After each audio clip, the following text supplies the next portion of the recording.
এটা আমাদের পার্টির এবং খালি এটা আমাদের পার্টির বলে নয়, ভারতের বুকে এটা বামপন্থীদের এটা চিরকালীন অবস্থান। স্বাধীনতার দিন থেকে এটা আমাদের অবস্থান। ওপার বাংলা থেকে আসা, এবং ওপার বাংলা বলতেও খারাপ লাগে, কারণ বাস্তবতা হচ্ছে ইতিহাসটা ছিল যেটা একটা অখণ্ড দেশ ছিল। যাই হোক, তারপর পার্টিশন হয়েছে, যা কিছু হয়েছে হয়েছে, কিন্তু উদ্বাস্তু যে মানুষ এসছেন আমাদের দেশে ওপার বাংলা থেকে বিভিন্ন কারণে, ধর্মীয় কারণে অত্যাচারিত হয়ে বা আরও কারণে যারা এপারে আসতে বাধ্য হয়েছেন, তাদেরকে নিঃশর্ত ভারতের নাগরিকত্ব দিতে হবে। এই অবস্থান আমাদের চিরকাল ছিল, 70-এর দশকেও ছিল, 90-এর দশকেও ছিল, আজকেও আমাদের একই অবস্থান আছে। যারা মাঝখানে কোনোদিন উদ্বাস্তু আন্দোলনে ছিল না, যারা কোনোদিন উদ্বাস্তু মানুষের জন্য কোনো ভূমিকা নেয়নি, উদ্বাস্তু আন্দোলনের, বাংলার বুকে উদ্বাস্তু আন্দোলন, কলোনি গড়ে ওঠার আন্দোলনের যে ইতিহাসের বই আছে, তার পাতা, সে বইগুলোকে উল্টো করে ঝাড়লেও একটা পাতা থেকে যাদের একটা নাম পড়বে না, আজকে তারা মাঝে বিভিন্ন রাজনীতি করেছে, সে তারা করেছে তাদের ব্যাপার।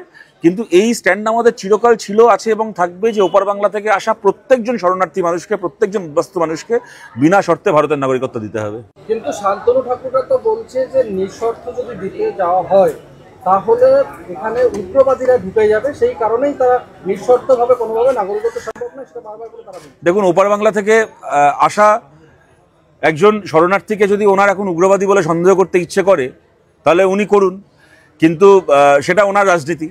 কিন্তু ওনার এই বক্তব্যটা ওনার দলের বক্তব্য কিনা আমরা জানি না।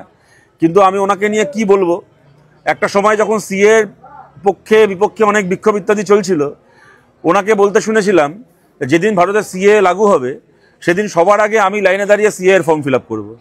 আজকে পর্যন্ত তো উনি সেই ফর্ম ফিল আপ করেছেন বলে শুনিনি, ওনার করার কথাও না। কিন্তু একটা সময় তো উনি এই বলেই সিএকে প্রমোট করেছিলেন, জাস্টিফাই করেছিলেন যে সবার আগে আমি লাইনে দাঁড়িয়ে ফর্ম ফিল আপ করবো। অসীম সরকার মহাশয়কে বলতে শুনতাম যে যেদিন সিএ লাগু হবে আমি সবার আগে সিএ এর ফর্ম ফিল আপ করবো। মাঝখান থেকে যেটা হয়েছে, সিএ এর ফর্ম ফিল আপ করানোর নাম করে ওই 170 টাকা 175 টাকা করে ক্যাম্প করে করে লোকের থেকে নিয়ে তারপরে সেই ক্যাম্পের আর সেই রসিদের কি পরিণতি হয়েছে আমরা দেখছি।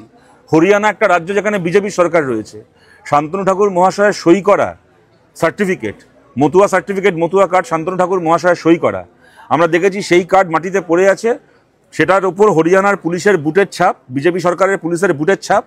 আর যে মানুষের কাছে এই মতুয়া কার্ড ছিল সেই মানুষকে হরিয়ানার পুলিশ চ্যাংদোলা করে হচ্ছে বাংলাদেশের নাগরিক বলে, আমাদের দেশে ইনফিল্ট্রেটর বলে, তাকে চ্যাংদোলা করে কাঁধে করে নিয়ে গিয়ে ডিটেনশন ক্যাম্পে ঢুকিয়ে দিয়েছে হরিয়ানা। এই জিনিস আমরা দেখেছি।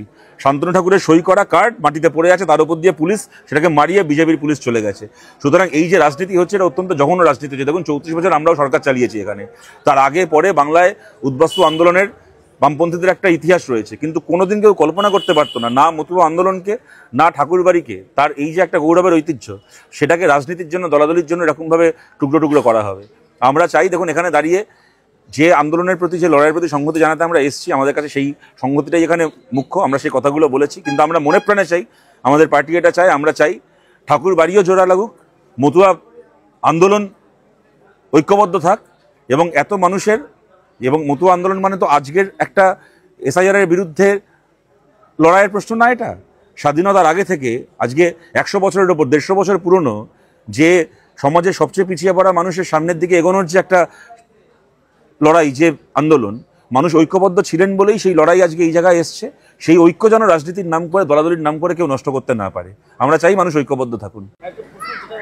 কংগ্রেস আগে এসছে, পরে সিপিএম এসছে, এটি শান্তনু ঠাকুর রীতিমতো কটাক্ষ করেছেন, বলেছেন কংগ্রেস, সিপিএম, তৃণমূল একই দিনকে 3টে কুসুম।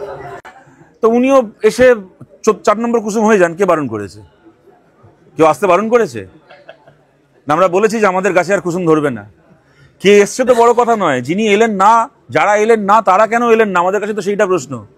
যারা ভোটের আগে আসবেন মানুষের কাছে ভোট চাইতে, ভোটটা পেয়ে যাওয়ার পরে তারপরে দাঁড়িয়ে বলবেন যে ভোট পেয়ে গেছো, আমি মন্ত্রী হয়ে গেছি, আমি মন্ত্রী থাকবো তোমার ভোটে, আমি এমপি থাকবো, কিন্তু যে আমাকে ভোটটা দিয়েছে তার নামটা আবার এসআইআরে বাদ চলে যাক, 2-3টে ভোট এখন আর দিতে হবে না, পরের বার ভোট আবার 2-3 বছর পরে আবার ভোট দেবে।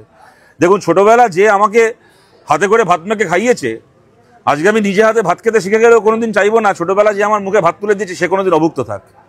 এটাই সাধারণ মানুষের ধর্ম। আমি জানি না কি করে কেউ একথা বলতে পারেন, যার ভোটে আমি এমপি হলাম, যার ভোটে আমি মন্ত্রী হলাম, আমি এমপি থাকবো, আমি মন্ত্রী থাকবো, কিন্তু তোমার ভোটটা থাকবে না। বিষয় হচ্ছে তৃণমূলের পক্ষ থেকে এসআইআর এর বিরুদ্ধে পথে নেমেছেন মুখ্যমন্ত্রী অভিষেক, কিন্তু এখানে যখন আন্দোলন হচ্ছে আজকে 7 দিন পার হতে চললো, এখনো পর্যন্ত তৃণমূলের প্রতিনিধি দল এখানে আসেনি বা তাদের কোনো ভূমিকা সেই অর্থে দেখা যায়নি।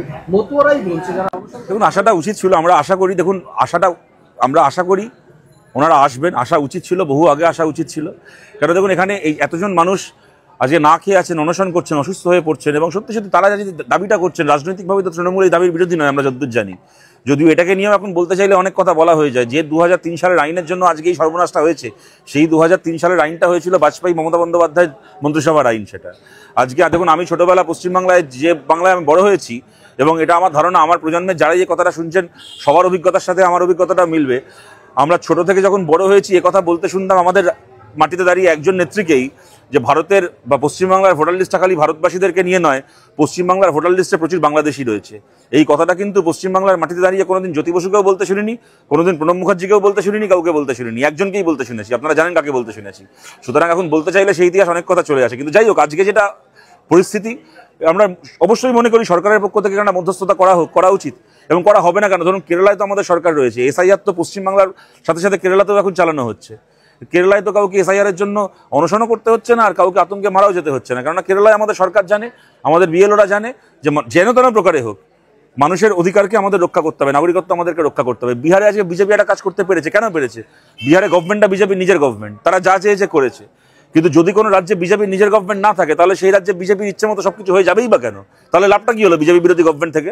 এই যে আমরা বড়াই করে বলি যে আমাদের রাজ্যে বিজেপি হেরে গেছে, এই বিজেপির হেরে যাওয়ার নমুনা যে দাঁড়িয়ে একটা লোক বলছে 1 কোটি লোককে দেশ থেকে তাড়িয়ে দেবো, অমনি তাই শুনে আতঙ্কে 5 জন মানুষের প্রাণ চলে যাচ্ছে। তাহলে লাভটা কি হলো এখানে বিজেপির হেরে? কই কেরালায় তো কাউকে এরকম ভাবে প্যানিকে মারা যেতে হচ্ছে না, কেরালায় তো কাউকে আজকে না খেয়ে বসে থাকতে হচ্ছে না। সুতরাং আমরা অবশ্যই এটা মনে করি যে রাজ্যের সরকার, মুখ্যমন্ত্রী অভিষেক বন্দ্যোপাধ্যায় তারা এগিয়ে আসুন। অভিষেক বন্দ্যোপাধ্যায়কে কথা বলতে চাই না, উনি একজন এমপি, আমাদের রাজ্যে অনেক এমপি আছেন, তিনি তার মধ্যে একজন এমপি, কিন্তু অবশ্যই রাজ্যের মুখ্যমন্ত্রী, রাজ্যের সরকারের এগিয়ে আসা উচিত।